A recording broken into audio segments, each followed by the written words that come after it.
دین پر تو وہ چل سکتا ہے جو ان تجارتوں، ان وزارتوں، ان حکومتوں کے بارے میں دل میں یہ ارادہ رکھے کہ یہ ساری کی ساری چیزیں مجھے پالنے میں اللہ کے امر کی محتاج ہیں۔ یہ آسانی سے نہیں ہوتا، یہ چیز آسانی سے نہیں ہوتی۔ اس کے لیے تو موت تک نفس اور شیطان سے جھگڑا ہے۔ لیکن جو اس کو کرتا ہوا نکل گیا وہ اپنی جوانی میں سرسبز و شاداب ہوگا، وہ اپنے بڑھاپے میں سرسبز و شاداب ہوگا، وہ اپنی تجارت میں لوگوں کے بدلنے کا ذریعہ بنے گا، وہ اپنی عمارت میں لوگوں کے بدلنے کا ذریعہ بنے گا۔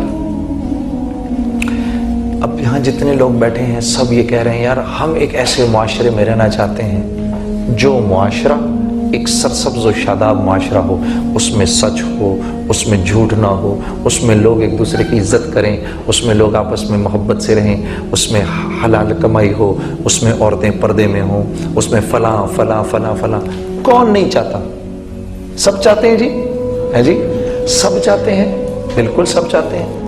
استاد یہ چاہتے ہیں کہ طلباء ان کی عزت کریں، کون استاد یہ نہیں چاہتا؟ طلباء یہ چاہتے ہیں استاد ان کو صحیح سبق پڑھائیں، ان کی صحیح تربیت کریں، کون طالب علم یہ نہیں چاہتا؟ تو اللہ جل شانہ نے استاد کی مرضی کی ساری چیزوں کو طلباء کا دین بنا دیا، اور طلباء کی مرضی کی ساری چیزوں کو استاد کا دین بنا دیا۔ یہ دین ہے، اتنا آسان ہے۔ لیکن میرے عزیزو، وہ انسان معاشرے میں کوئی نہ کوئی چینج لا سکتا ہے جو خود اپنی زندگی کو چینج کرنے کے لیے تیار ہو۔ یہ اللہ کا فارمولہ ہے جو بات سمجھ میں نہیں آتی۔ کیونکہ یہ مشکل ہے۔ آدمی کی نظر اپنی ذات پر نہیں جاتی، وہ اوروں کو دیکھتا ہے۔ سوائے انبیاء علیہ السلام کے کوئی معصوم نہیں ہے، ٹھیک ہے؟ سب غلطی کے پیکر ہیں۔ جب ہم ایسے اشارہ کرتے ہیں بھائی تو ٹھیک ہو جا، تو دراصل ہم یہ نہیں دیکھتے کہ یہ 3 انگلیاں میری طرف بھی اشارہ کر رہی ہیں۔ جنید، اس کا ٹھیک ہونا اتنا ضروری نہیں جتنا تیرا ٹھیک ہونا ضروری ہے۔ تو جب آپ اپنی ذات کو ٹھیک ہونے کے لیے، آپ اپنی ذات کی تربیت کے لیے اپنے آپ کو پیش کریں گے، تب اللہ جل شانہ آپ کو اوروں کی ہدایت کا ذریعہ بنائیں گے۔ یہ ایسے ہی ہے کہ یہاں کالج میں آپ لوگوں نے اپنے آپ کو پیرامیڈکس کے سبجیکٹ میں ٹریننگ کے لیے پیش کیا ہے۔ اب جب یہ ٹریننگ کمپلیٹ ہوگی تو اللہ جل شانہ آپ کو اوروں کی تکلیف کے دور ہونے کا ذریعہ بنائیں گے۔ یا میں اگر باہر ہی کھڑا ہو جاؤں، ڈاکٹر بنے بغیر، میں لوگوں سے کہوں ابھی میں تمہارے مرض کا علاج کرتا ہوں، تو میں کیا مرض کا علاج کر سکوں گا؟ نہیں کر سکوں گا۔ ہاں، میڈیکل کالج میں، پیرامیڈکس کے کالج میں اپنے آپ کو ڈالوں گا، یہاں پر جو یہاں کی جو نالج ہے اس کو سیکھوں گا۔ جب سیکھ لوں گا کسی نہ کسی درجے میں مجھے چیز آ جائے گی، پھر اللہ مجھے استعمال کرے گا اپنے بندوں کی فلاح کے لیے۔ اللہ کا معاملہ یہ ہے۔ یہ بات ہمیں دنیا کے معاملے میں تو سمجھ آتی ہے، دین کے معاملے میں سمجھ نہیں آتی۔ ہم ہر ایک کو ٹھیک کرنے کے چکروں میں ہیں۔ یہاں ابھی کسی کو کھڑا کرو، وہ آپ کو بتائے گا مسلمان ایسے ہیں، مسلمان ایسے ہیں، مسلمان ایسے ہیں، مسلمان یہ بھی ہے، مسلمان یہ بھی ہے، مسلمان یہ بھی ہے، 50 اور گنوائے گا۔ تو یہ کس کو نظر نہیں آ رہا؟ اس سے تو مسئلہ نہیں حل ہوگا نا۔ مسئلہ تو یوں حل ہو کہ ہم یہ پتہ چلے ہمیں کہ اس کا حل کیا ہے۔ اس انبیاء علیہ السلام معاشرے کے مسائل کا حل لے کر آتے تھے۔ یہ میرا تمہارا کام ہے۔ بحیثیت مسلمان ہم نے اس معاشرے اور ساری انسانیت میں جتنے بھی معاشرے ہیں اور جتنے بھی لوگ ہیں، ان سب کی فلاح کا فارمولہ میں نے، آپ نے دینا ہے سب کو۔ میں اور آپ اس کام کے لیے آئے ہیں اس دنیا میں، اس کام کے لیے ہمیں اور آپ کو بہترین امت کہا اللہ نے۔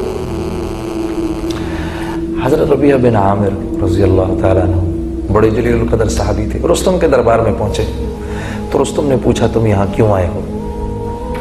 انہوں نے کہا ہم آئے نہیں، ہم تو بھیجے گئے ہیں۔ کنتم خیر امت اخرجت للناس، اس کا مطلب بیان کر دیا ان کو کہ تم بہترین امت ہو کیونکہ تم ساری انسانیت کی طرف بھیجے گئے ہو۔ تو رستم نے پوچھا کہ تمہیں کس نے بھیجا ہے؟ پھر دوسرا جواب دیا، ہمیں اس اللہ نے بھیجا ہے جس نے مجھے اور تمہیں اور اس ساری کائنات کو بنایا ہے۔ کہا اچھا اس اللہ نے کیوں بھیجا ہے؟ کہا اس لیے بھیجا ہے۔ 3 جواب دیے جو کہ میرے تمہارے لیے، ہر آنے والے مسلمان کے لیے اس دنیا میں راہ عمل ہیں۔ کیا 3 جواب دیے؟ پہلا جواب، اس اللہ نے ہمیں اس لیے بھیجا ہے تاکہ ہم لوگوں کو انسانوں کی غلامی سے نکال کر ایک اللہ کی بندگی میں کھڑا کر سکیں۔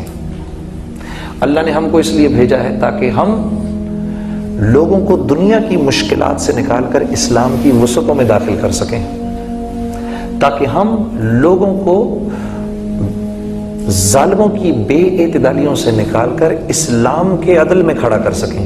ہم اس لیے بھیجے گئے ہیں۔ یہ 3 کام ہیں ہمارے، یہ ہمارے اس دنیا میں آنے کا مقصد ہے۔ یہ مقصد ڈاکٹر کے آنے کا بھی ہے، انجینئر کے آنے کا بھی ہے، پرنسپل کے آنے کا بھی ہے، اسٹوڈنٹ کے آنے کا بھی ہے، ٹیچر کے آنے کا بھی ہے، تاجر کے آنے کا بھی ہے، یہ بادشاہ کے آنے کا بھی ہے۔ لا الہ ہے کیا؟ سب سے پہلے تو میری اپنی ذات کی نفی ہے، میرے اپنے نفس کی نفی ہے، وہ مجھ سے ہوتی نہیں، کیونکہ اپنے آپ کو میں پرفیکٹ سمجھتا ہوں۔ ایک ہمارے بزرگ تھے، ان سے کسی نے پوچھا بھائی لا الہ کا مطلب کیا ہے؟ لا الہ الا اللہ کا مطلب کیا ہے؟ انہوں نے کہا لا الہ الا اللہ کا مطلب ہے اے اللہ میں میری من چاہی نہیں پہ نہیں چلوں گا، رب چاہی پہ چلوں گا۔ من چاہی پر نہیں چلوں گا، رب چاہی پر چلوں گا۔ اب یہ کیسے کروں میں؟ یہ تو مانتا ہی نہیں دل اس بات کو، مجھ سے بڑا تو افلاطون ہے ہی کوئی نہیں۔ میں کیسے اپنی منمانی چھوڑ کر جنید جمشید کے بتانے پر چلوں، یا مولوی طارق جمیل کے بتانے پہ چلوں، یا فلانے کے بتانے پہ چلوں، یا فلانے کے بتانے پہ چلوں؟ میں تو خود سب سے بڑا افلاطون ہوں۔ اس چیز نے شیطان کو مروا دیا۔ جب اللہ نے کہا نا سجدہ کرو آدم کو، تو اس نے کہا یہ مٹی کا بنا ہوا کل کا بچہ، میں اس کو سجدہ کروں؟